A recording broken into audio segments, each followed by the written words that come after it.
తెలంగాణ బీజేపీకి ఇద్దరు సారథులు రానున్నారా? పార్టీని అధికారంలోకి తీసుకొచ్చే సత్తా ఉన్న నేతల్ని హైకమాండ్ ఫైనల్ చేసిందా? గత కొద్ది రోజులుగా బీసీ వాదంపైనే హస్తిని పెద్దలు ఫోకస్ చేయడానికి కారణమేంటి? అసలు తెలంగాణ బీజేపీలో ఏం జరుగుతోంది?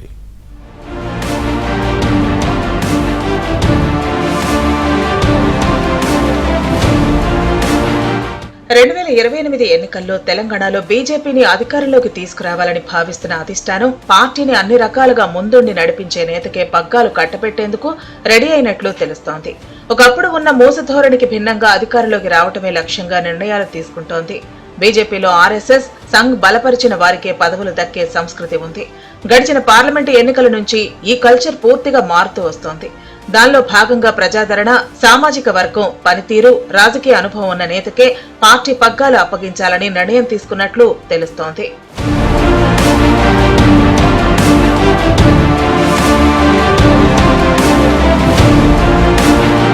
ఇద్దరు బీసీ నేతలకు పార్టీలో కీలక బాధ్యతలు కట్టబెట్టాలని భావిస్తున్న అధిష్టానం మల్కాజ్గిరి ఎంపీ ఈటెల రాజేందర్ వైపు అధిష్టానం మొగ్గు చూపుతున్నట్లు సమాచారం. సంస్థాగత ఎన్నికల ప్రక్రియ పూర్తయింది. వచ్చే వారంలోగా జిల్లా అధ్యక్ష పదవులు పూర్తి కానున్నాయి.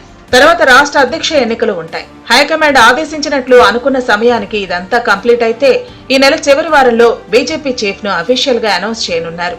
ఈటెలకు బాధ్యతలు ఇవ్వటం వల్ల బీసీలకు దగ్గరవటంతో పాటు కాంగ్రెస్ ప్రభుత్వ నిర్ణయాలను ప్రజల్లో ఎండగట్టేలా, ప్రణాళికలు రచించేలా జాతీయ స్థాయి నాయకత్వం రెడీ అవుతుంది. గడిచిన పార్లమెంటు ఎన్నికల్లో చేవెళ్ల సభలో బీజేపీ తెలంగాణలో అధికారంలోకి వస్తే బీసీలనే ముఖ్యమంత్రిని చేస్తామని హామీ ఇచ్చారు. ఇటు ప్రస్తుత పరిస్థితుల్లో తెలంగాణ రాజకీయాల్లో బీసీ వాదం బలంగా నడుస్తోంది. దీంతో బీసీల్లో ఈటెలకు మంచి పట్టుందని భావిస్తున్న అధినాయకత్వం అధ్యక్ష పదవి ఆయనకు అప్పగిస్తే వచ్చే ఎన్నికల నాటికి మెరుగైన ఫలితాలు సాధించే ఛాన్స్ ఉంటుందని భావిస్తోంది.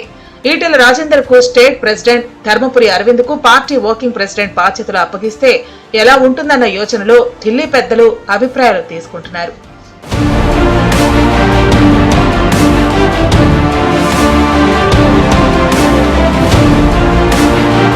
ఇదిలా ఉంటే గతంలో భారీగా ఓటు బ్యాంకు ఉన్న బీజేపీ తెలంగాణలో అధికారంలోకి రాకపోవడానికి కారణమేంటో పార్టీ పెద్దలు ఆలోచించాలి అంటూ చేసిన వ్యాఖ్యలు సొంత గూటిలో తీవ్ర దుమారం లేపాయి. ఓ దశలో ఇదంతా కిషన్ రెడ్డి, ఆయన వర్గాన్ని దృష్టిలో ఉంచుకుని అరవింద్ ఈ కామెంట్స్ చేసి ఉండొచ్చన్న ప్రచారం జరిగింది. ఇలాంటి సమయంలో అరవింద్ లాంటి గట్టి లీడర్ ఈటెల రాజేందర్ కు తోడైతే స్టేట్ లో గట్టిగా పాగా వేయొచ్చన్న ఆలోచనలో ఉంది బీజేపీ అగ్రనాయకత్వం. ఒకే దఫా ఇద్దరు బీసీ లీడర్లకు పార్టీలో కీలక బాధ్యతలు అప్పగించడం వల్ల పార్టీ ఇమేజ్ పెరగటంతో పాటు బీఆర్ఎస్, కాంగ్రెస్ కు ఆల్టర్నేట్ గా ఎదగొచ్చన్న అభిప్రాయంలో కమలం పార్టీ ఉన్నట్టు తెలుస్తోంది.